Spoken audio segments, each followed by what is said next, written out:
Thank you, Alstis, and I'm so tall. Oh. Is it okay? Can the people? Can you hear me? Yeah, perhaps I have to bend down a little bit like this. But also from me, happy anniversary, everyone. It's really great to see so many people here today and in EFTA House as well. And also to be able to engage with you during the day, because I think that's really, really excellent, because it's also related, of course, to what I'm going to talk about now, which is kind of how we also from our side try to influence EU policies and EU legislation. And that's, of course, one of my tasks in the EFTA Secretariat in the Internal Market Division, to coordinate what we call EEA comments, which I'm going to explain to you what is and how we work with them. But in addition to that, I'm also a policy officer responsible for digital files, so all kind of legislation related to the EU's digital agenda, data protection, telecommunications, regulation of online platforms, what have you.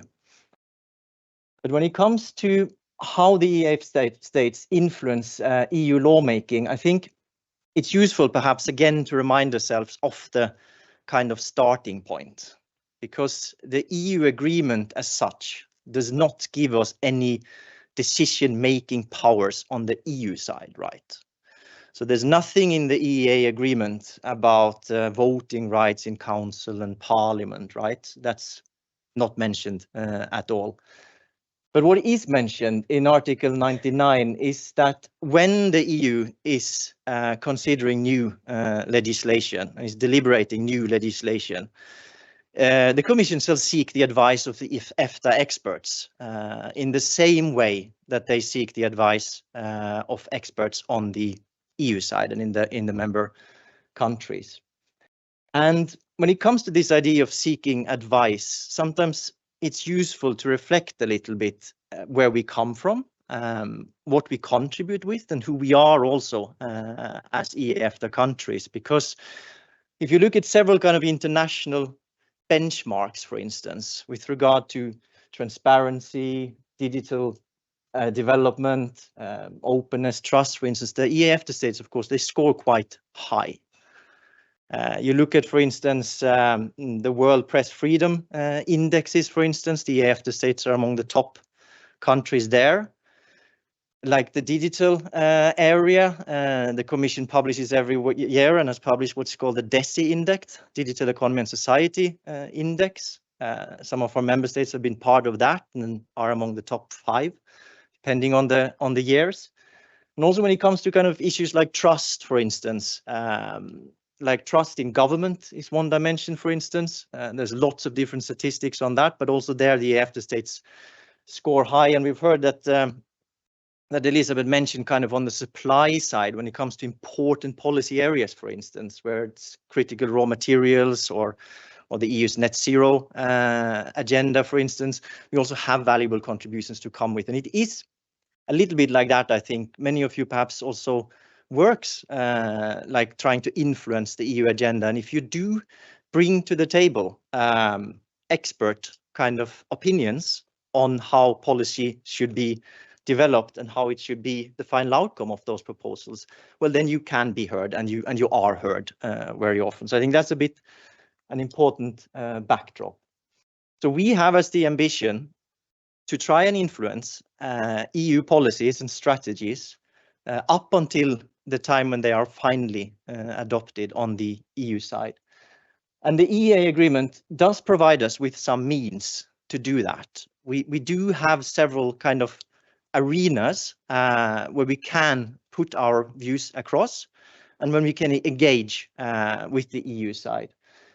So we do participate, for instance, in Commission experts groups. There, of course, often kind of new strategies are discussed. We do participate in comitology committees that is responsible for agreeing on a lot of the kind of secondary legislation that comes under these big acts. We are present there without the right to vote, but we can voice our views, of course. Then we have a network of seconded national experts from the EEA states that are working inside the different DGs. They're, of course, important for us because they can pick up on things that are brewing, that are coming, gives us a early kind of heads up.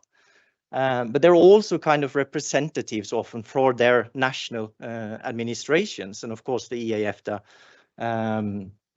states in that context. Then we are present in the program committees, of course, very early on as well when new programs are coming. We are in the kind of what's called in the shadow program committees. They of course decide on the kind of what concretely the money should be used on during the program period. They often have yearly programs. And then in the EU agencies, we are present in the management board. And sometimes we see, for instance, when the Commission is thinking about new proposal, they also use the agencies as kind of sounding boards a bit for how the proposal should be how the proposal should look. And then, of course, what I'm going to talk about now a bit more in detail is then the EEA-EFTA comments, which are kind of the official position papers that we hand over to the EU side. But before doing so, I think it's also very important because it's been mentioned in the presentations, and Marit kind of had this huge overview of the structure of the EFTA Secretariat and with all our different working groups under the different subcommittees. And of course, the regular meetings that we have with the EU side in our different working groups is incredibly important because we invite very often, of course, the European Commission, sometimes also the presidencies. We can also engage with rapporteurs, for instance, in the Parliament. But in those working groups, we have the possibility to often discuss at an early stage as well what is coming from the EU side and also engage with them. Which is very important. But when it comes to the EEA-EFTA comments, then these are, of course, the kind of official position papers that we submit to the EU side. And we send them on behalf of the highest body in the EFTA pillar, which is the Standing Committee. We do issue these during all stages. As I'm going to mention, of course, it's really important to be there as early as possible always. So even when the Commission is kind of just doing an early have your say or are consulting on a roadmap or something on a strategy, it's very good if we can be already then. And of course, as soon as possible after the Commission has published its proposal. But we do submit them when it's kind of being discussed between Parliament and Council, and also when they go into the trilogue phase. So all the way up until they are finally decided on the EU side. And we do distribute them. When we send these over, we kind of target a bit the recipients. So we send them, of course, to our formal counterpart on the EU side, which is the Secretariat General in the Commission. But we also send them to relevant rapporteurs in the Parliament for these files, and we send them to the presidencies of the Council, of course, also very often, and usually the current one and then the incoming one, because it might be negotiated for quite a time, of course, these proposals. So they get a wide distribution on the EU side. And then, of course, what is the comment about? Of course, we want to change and make kind of concrete impacts on the legislation. So down on the very nitty-gritty details, of course, that how this provision, this article should be changed, making text proposals, those kind of things. But it is also very important, I think, that these comments are also kind of a platform, if you want to, for us to participate in the EU policy debate. And we see it in practice very often, for instance, when we come to a later stage, that we enter into this phase, as Olli mentioned, for instance, that we have to also negotiate a bit with the EU side, looking at what kind of adaptations we need when we are going to take this into the EEA agreement, then it is very useful if we have already expressed our views on these pieces of legislation. It's much easier to pick up the phone, talk to someone in the Commission, and say, "Oh, okay, yeah, I remember. Yeah, okay, a year and a half ago, you actually had an EFTA comment on this piece of legislation." And I think also the EFTA brand, in one way, is important. We are like a public policy organization. We are concerned with many of the same issues that the EU side is concerned, the EU side is concerned with, and kind of the visibility, the knowledge of what we are doing is also important in the context of EEA Commons, to get that through in one way, that we are and we want to contribute to how our common internal market regulation is shaped. And of course, one of the challenging thing is that, as I said, we do submit them at all different stages as the decision-making process happens on the EU side. And we need to try and stay as relevant as possible when we put our views across. Always as early as possible, of course, always even before or right after the Commission has issued its proposals.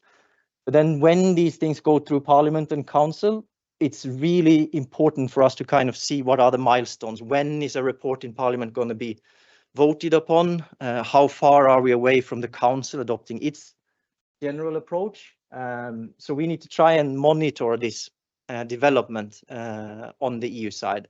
And it is quite challenging with the amount of legislation, as Marit and we've seen this overview that we have to deal with every year. And then, of course, as important is how we actually then follow up on these comments. Because then what we provide from the EFTA Secretariat side through our working groups, of course, is kind of an arena for the EU side to come back to our experts and respond to these comments. How can they be taken on board? What kind of issues do they agree with, don't agree with, etc. And also, of course, these comments can be followed up in kind of bilateral separate meetings with the EU side. And here, of course, also, like, for instance, the missions of the EEA states can play an important role in when they have meetings, often at political level, right, with the EU side, and they can bring these comments with them. And then we also have this situation that the EU side can come back to us and they can say, okay, we'd like some more examples, perhaps some more experience that you might have in these areas. And then we can share and follow up with the EU side on that. It has been mentioned, for instance, when it comes to consumer protection, for instance, comes to data protection. Of course, when we talk about critical raw materials, when we talk about decarbonization initiatives on the EU side, we do also feel that we are listened to as a partner. And do we have, or if we have, concrete examples, and again, that can be backed up perhaps with data, as we mentioned, and statistics, also so important, yeah, then we can get our views across. So I think at the end, I'll just like to finish with our webpage, remind you about that. You can go there and you can kind of find a chronological overview of all the comments we have published all the way back to 94. I think we are now at about like 280 position papers that we have issued. So perhaps on average, we are not so far away from 10 every year, but it fluctuates a lot from year to year, of course. But I encourage all of you, since we now are at this milestone, 30 years, to go there and have a look. And then, of course, we'll have this breakout session in the afternoon. So looking really forward to discuss with you more then. Thank you.